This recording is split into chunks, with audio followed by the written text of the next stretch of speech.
Halo Gadgeters, Hadi di sini dan ini dia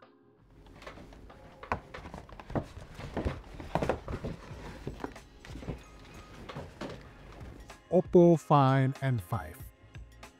Ya, Oppo Find N5 kemarin akhirnya launching di Indonesia, harganya 27.999.000 atau 28 juta kurang 1.000. Kenapa saya pengen bikin video unboxing-nya untuk kali ini? Karena menurut saya kalau kita spending duit sampai 28 juta, kayaknya si brand tuh harus mulai perhatiin dari pengalaman unboxing-nya deh. Dan pengalaman unboxing saya waktu Oppo Find N3 dulu, itu berkesan banget. Bahkan konten unboxing-nya pun yang saya upload tahun lalu, 1,5 tahun lalu, itu bisa sampai 1 juta views lebih gitu. Nah ini kotaknya kayak gini. Find N3 dan Find N5. Kotaknya sih lebih gede Find N3 ya. Dan warnanya juga mirip-mirip tapi agak abu, yang lebih abu yang Find N3. Kita kesampingkan dulu yang Find N3. Yang Find N5 ini kebetulan sebetulnya saya udah unboxing, tapi saya pengen cerita, jadi ini saya repack lagi, kurang lebih kayak gini nih. Ya, jadi ini HP-nya. Ini kita kesampingkan dulu. Dari sini sebetulnya kita udah bisa lihat ya, agak berbeda ya. Kalau ini kayak langsung diangkat doang, tapi kalau Oppo Find N3 dulu tuh berkesan banget karena ya ini mewah banget, sampai sekarang pun masih kerasa mewah banget. Tuh dia bisa naik. Ya mungkin gimmick ya, cuma menurut saya kalau spending duit sampai hampir 30 juta ya udah sepantasnya pengalaman unboxing kotaknya pun diperhatikan seserius ini gitu sama brand. Di sini ada tulisan inspiration ahead. Kalau di sini Find N5 nggak ada apa-apa, polesan aja. Saya berkesan banget sama kotak yang bisa naik kayak gini, dan ternyata tidak diulangi di Oppo Find N5. Straightforward, mungkin minimalis. Dan ya, ini saya coba buka dulu. Nah, di chargernya lagi-lagi ada di sebelah kanan HP-nya. Dan kalau Oppo Find N3 ini 67 watt, Oppo Find N5 ini 80 watt. Nggak terlalu beda jauh, tapi beda 67 atau 80 watt, emang nggak terlalu beda jauh juga sih secara durasi pengecasan. Nah, berikutnya ada di kotaknya. Kotak di dalamnya ini kotak kecil, kalau dulu kayak simbol doang gitu, kalau ini tulisan Oppo. Nah, di Find N5 satu ada buku petunjuk penggunaannya pasti, ada kabel dari A ke C, dan ada case. Nah, case-nya kali ini agak berbeda dari yang sebelumnya. Case-nya ini hanya menutupi bagian belakang HP-nya doang. Bagian hinge-nya ini ketutup juga. Kalau dulu nggak ketutup, tapi dulu tuh ada bagian depannya. Nah ini dia. Nah, case-nya tuh dulu kayak gini. Ini saya warna yang gold, dulu warna gold dan warna hitam. Tapi Find N5 sekarang warna hitam dan warna putih. Ya tentu saja ini ada lubang untuk lampu flash, kalau di sini nggak ada. Kalau ini bahannya juga beda ya. Dan di sini ada magnetnya dibuat di hinge-nya, bagian hinge-nya. Nah, yang menarik sebetulnya ini saya kemarin dapat case-nya warna hitam, padahal HP-nya, wait for it, HP-nya warna putih. Jadi case-nya warna hitam dapetnya. Sebetulnya nggak tahu ini kayak kesalahan dari pabrik atau gimana. Karena sebetulnya waktu saya ngobrol sama orang Oppo kemarin waktu acara launching, harusnya kalau Find N5-nya warna putih, ya case-nya warna putih juga kayak gini. Tapi di kotaknya dapat warna hitam gitu. Jadi ini saya kemarin dipinjemin yang warna putih buat ngasih lihat case-nya yang warna putih tuh ya kayak gini gitu. Sebetulnya sama aja sih. Tapi gini loh, saya perhatiin ya di belakangnya. Ini tuh yang Oppo Find N5 ada tulisan di belakang, didesain oleh Oppo, dibuat di China. Piranti lunak diproduksi di Indonesia. Diimpor oleh PT Bright Mobile Telecommunication. Ini tuh dulu saya ingat banget.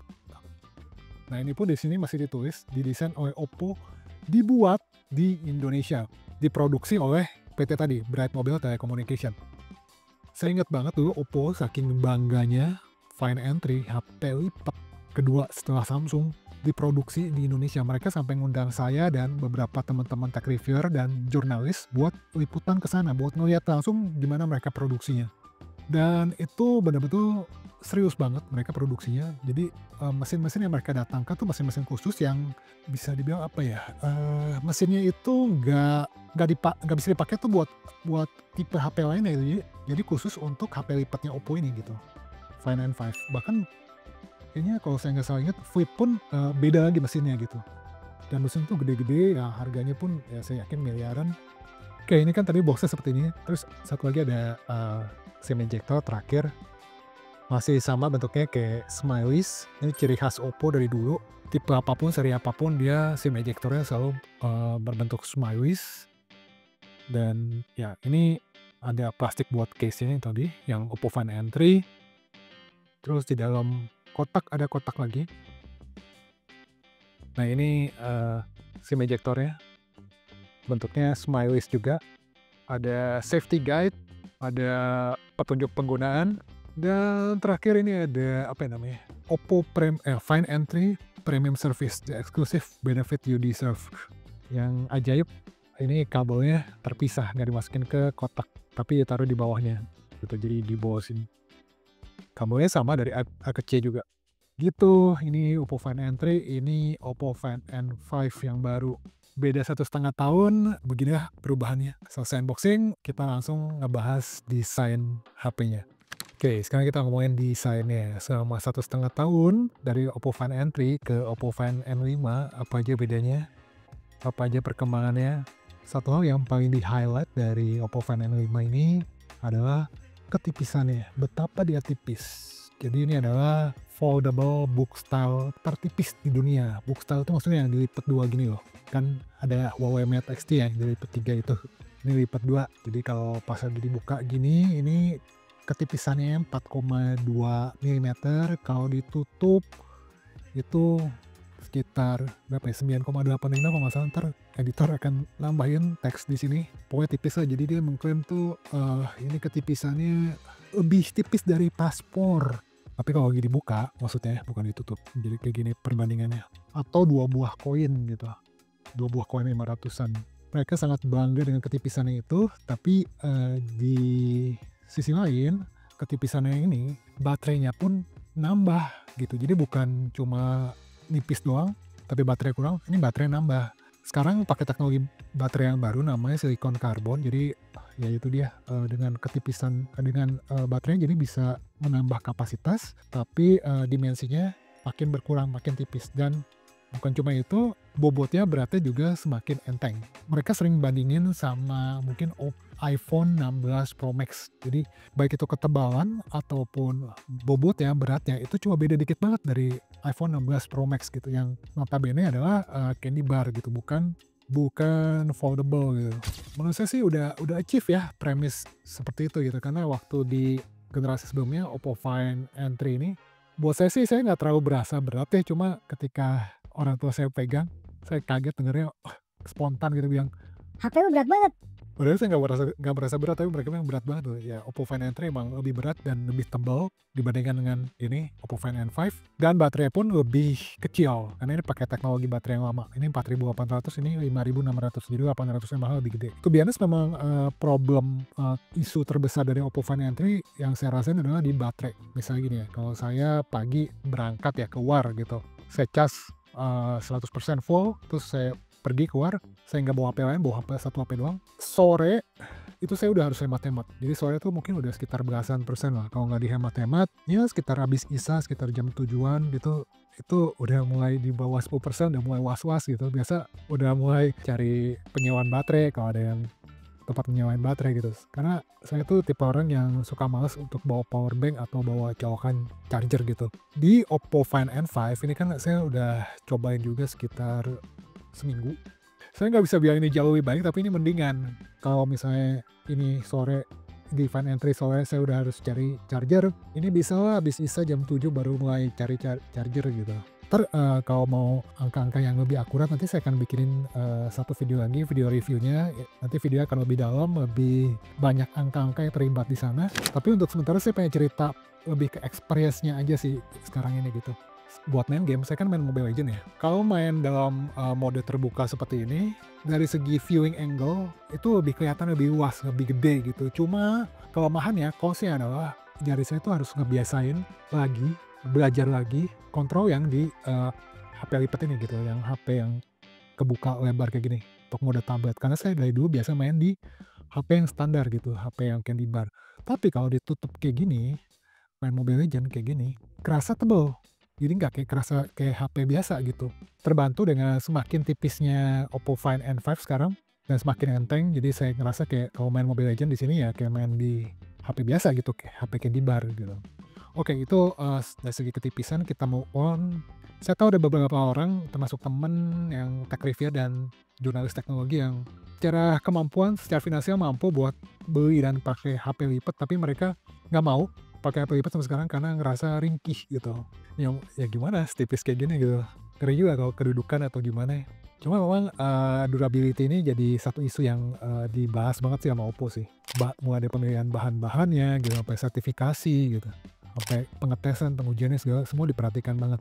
Oppo serius banget lah kalau soal durability, dan saya pun udah pakai ini selama 1,5 tahun, nggak ada green line, nggak ada, secara fisik juga udah beberapa kali jatuh tapi rusak duluan biasa casingnya. Saya sih pede ya untuk kalaupun harus tanpa casing gitu, cuma karena udah terbiasa casing ya udahlah. Jadi kalau Oppo Find N3 itu kalau dibuka begini, ini nggak 180 derajat tuh, jadi kayak agak menekuk gini loh di bagian atasnya. Nah di Oppo Find N5 tuh udah bisa rata 180 derajat. Ya sebetulnya ini hal kecil, cuma orang-orang perfeksionis akan mencari hal seperti ini.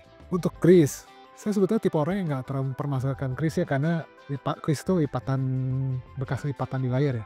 Kalau dicari-cari ya pasti ada aja lah, kelihatan aja gitu. Cuma beberapa orang pakai Oppo Find N3 dulu. Wih, lipatannya. Ya tapi kan ini waktu layarnya dimatiin gitu, kalau layarnya nyala gitu, kalau lagi dipakai kita nggak akan sadar. Nah kris ini juga jadi perhatian Oppo juga, jadi sekarang krisnya di Oppo Find N5 itu lebih tipis lagi, lebih kecil lagi krisnya.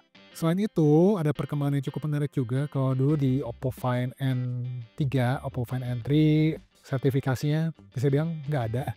Walaupun ya di GSM Mariner ditulis IPX4, setiap HP itu pada dasarnya tuh punya sertifikasi IPX4. Kalau candy bar tuh IP54 lah minimal gitu. Cuma seringkali itu sertifikasi tuh nggak diurusin gitu, nggak dibikin tuh. Jadi anti cipratan air gitu, cuma nggak ada sertifikasinya. Nah kalau di Oppo Find N5 ini justru sertifikasi ada banyak nih. IPX6, IPX8, IPX9.